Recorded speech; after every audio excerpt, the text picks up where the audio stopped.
You know, I oftentimes get asked to be a motivational speaker, or I read about people who are looking for motivational speakers.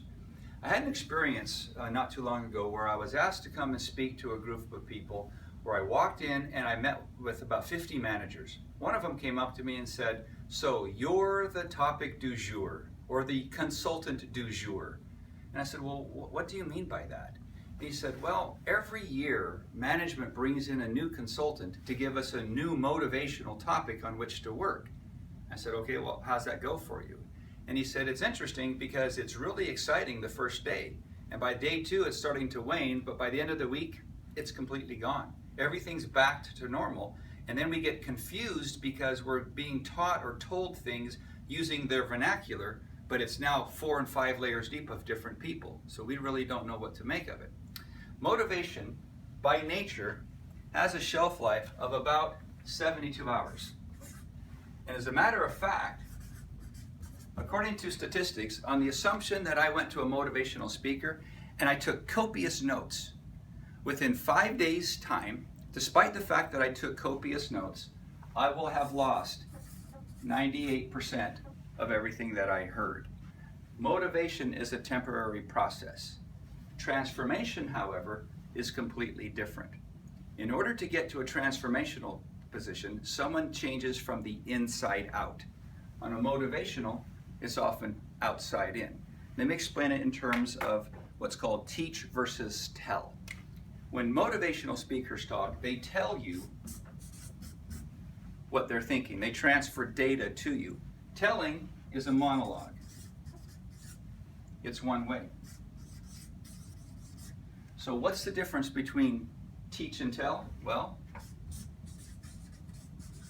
first of all, teach is a dialogue. It's 2 ways.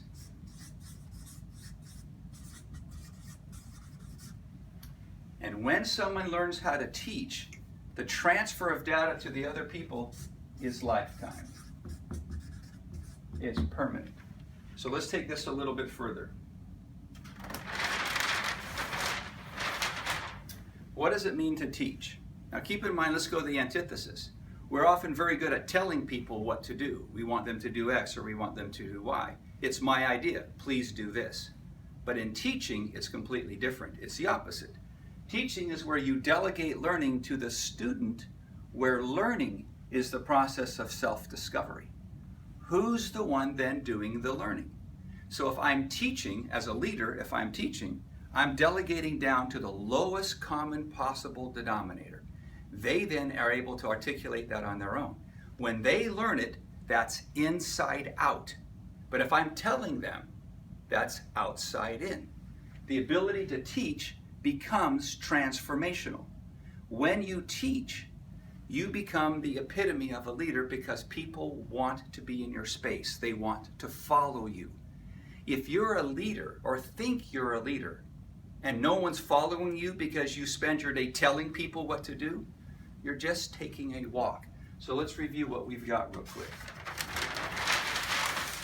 In order to get transformational, we have to learn to teach. Teaching is the process of delegating to the student, where delegating learning to the student, where learning is the process of self-discovery. When they discover who they are, what it is, what they want to learn, they then can also discover what we call their unique ability or their passion. A leader's job is to maximize the performance of his or her employees or direct reports, not to manage objects. You don't become a leader because you have a title. The card says supervisor. You become a leader when people want to follow you because you have safe space, because you've developed mutual trust and respect. And having your employees understand their passions, their unique abilities, is going to maximize the performance. Employees become more engaged. Performance improves because from inside out, they are motivated. That's a leader, and that's teach versus tell.